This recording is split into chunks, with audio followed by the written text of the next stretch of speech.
தமிழ் திரையுலகில் மிக பெரும் மாற்றத்தை ஏற்படுத்தி ரசிகர்களின் ஏகோபித்த வரவேற்பை பெற்ற பசி திரைப்படத்தின் இயக்குநர் துரை உடல்நலக்குறைவால் இன்று காலமானார். அவருக்கு வயது 84. இவருக்கு மனைவியும் 2 மகன்களும் 1 மகளும் உள்ளனர். இயக்குநர் துரை தமிழ், தெலுங்கு, கன்னடம், மலையாளம், ஹிந்தி உள்ளிட்ட மொழிகளில் 46 படங்களை இயக்கியுள்ளார்.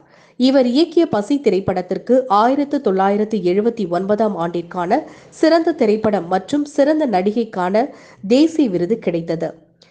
சென்னையில் கூவம் ஆற்றின் கரையோரம் வாழும் விளிம்பு நிலை மக்களின் வாழ்வியலை மையமாக கொண்டு இந்த படம் எடுக்கப்பட்டது. சிறந்த இயக்குனர், திரைப்படம், நடிகை என 3 தேசிய விருதுகளோடு மாநில அரசு விருதுகள், பிலிம்பேர் விருதுகள் என பல்வேறு விருதுகளை குவித்த யதார்த்த திரைப்படம். ஜெயபாரதி, கமலஹாசன் உள்ளிட்டோரும் இந்த திரைப்படத்தில் நடித்துள்ளனர். இயக்குனர் மட்டுமன்றி கதாசிரியர், தயாரிப்பாளர் என்ற பன்முக திறமை கொண்டவர் துரை.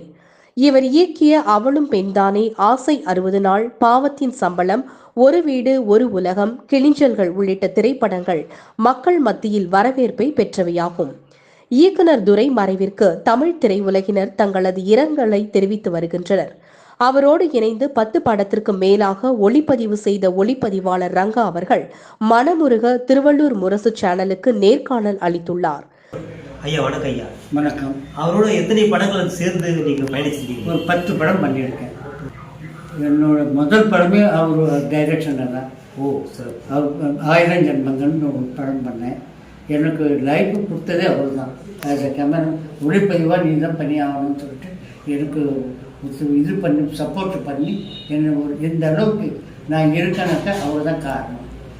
என்னோட முதல் படம் 1000 ஜென்மங்கள், அப்புறம் மரியாதை, அப்புறம் நீயா, அப்புறம் பசி, அப்புறம் ஒரு வீடு ஒரு உலகம், காடு, அப்புறம் எங்கல் வாத்தியார், மயில் சொல்லிட்டு ஒரு படம் பண்ணேன். ஒரு வீடு ஒரு உலகம் சொல்லிட்டு ஒரு படம் பண்ணேன். 10 படம் பண்ணிருக்கேன். இப்போ அந்த சினிமாவுடைய அந்த செட்டில் நீங்கள் எப்படி நடந்த படம், உங்களோட எப்படி பழகுவார்? என்னோட நல்ல பழகுவார். அந்த ஸ்டில் காட்டுறவங்களுக்கு என்னோட அண்ணன் தம்பி மாதிரி பழகிருக்கோம். அவருக்கு என்ன வேணுமோ அவர் சொல்லுவார். அவருக்கு தகுந்த மாதிரி நான் எடுப்பேன். அவர் முறையில பார்த்து சந்தோஷப்படுவார். ஹாப்பி. 2 பேர் அந்த மாதிரி தான் கார்த்தாலேருந்து சாயங்காலம் விளைச்சி 2 பேரும் சப்போர்ட்டாக படுத்த முடியும். இப்போ ஒரு இயக்குனரும் ஒரு ஒளிப்பதிவாளரும் 2 பேரும் தான் இரட்டை மாட்டு வண்டி மாதிரி பயணிக்கிற ஒரு படம்.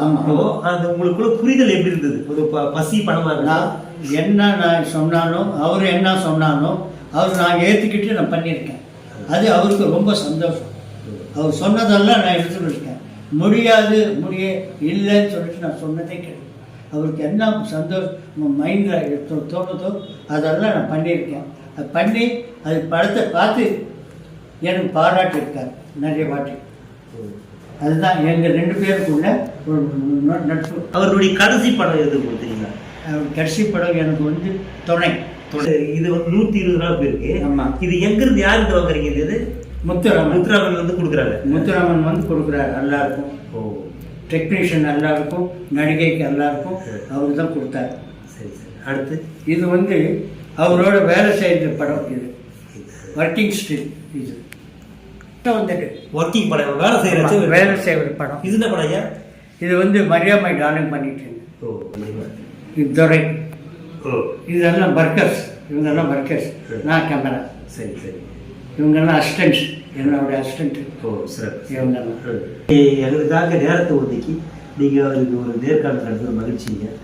அவர் பார்க்கறதுக்கு எல்லாரும் பார்த்துட்டு போனாக்கா எனக்கு ரொம்ப ஆத்ம திருப்தியாக இருக்கும். அவர் பார்க்கணும். நீங்கள் இது தகவல் கேட்டு அறிஞ்சு இவ்வளோ தூரம் வந்திருக்கீங்க. நீங்கள் சென்னையில் வந்திருக்கீங்க, திருவள்ளூர்ல வேப்பம்பட்டு பகுதியில் வந்திருக்கீங்கன்னா அதுவே பெரிய சிறப்பான விஷயம். ஏன்னா இந்த வயசு குரூப்பிலையும் வந்திருக்கீங்கன்னா எனக்கு உயிர் கொடுத்தது அவர் தான். அவர் உயிர் கொடுக்குறதுக்கு எனக்கு உயிர் இல்லை. எனக்கு சான்ஸ் கொடுத்தது அவர் தான். அதுக்காக நான் ஆகணும். எனக்கு சாப்பாடு கொடுத்தது அவர் தான். அவரை நான் மறக்கவே முடியாது. லைஃப்ல மறக்கவே முடியாது. ரொம்ப மகிழ்ச்சி. உண்மையிலே இதுதான் நட்பு. இதுதான் எந்த காலத்துலயும் இப்போ அது இல்லாம எனக்கு அங்கே இங்கே போகிற அங்கெல்லாம் இருக்காதுன்னு சொல்லிட்டு அவர் வீட்டு பக்கத்துலேயே எனக்கு வீடு வாடகைக்கு கொடுத்து என்னை இருக்க சொல்லியிருக்கார். அந்த காலத்தில் அந்த மாதிரி எனக்கு ஒரு நட்பு ஃப்ரெண்ட்ஷிப் பண்ணணும். திருவள்ளூர் முரசு பத்திரிகைக்கு என்னோட நன்றி வணக்கம்.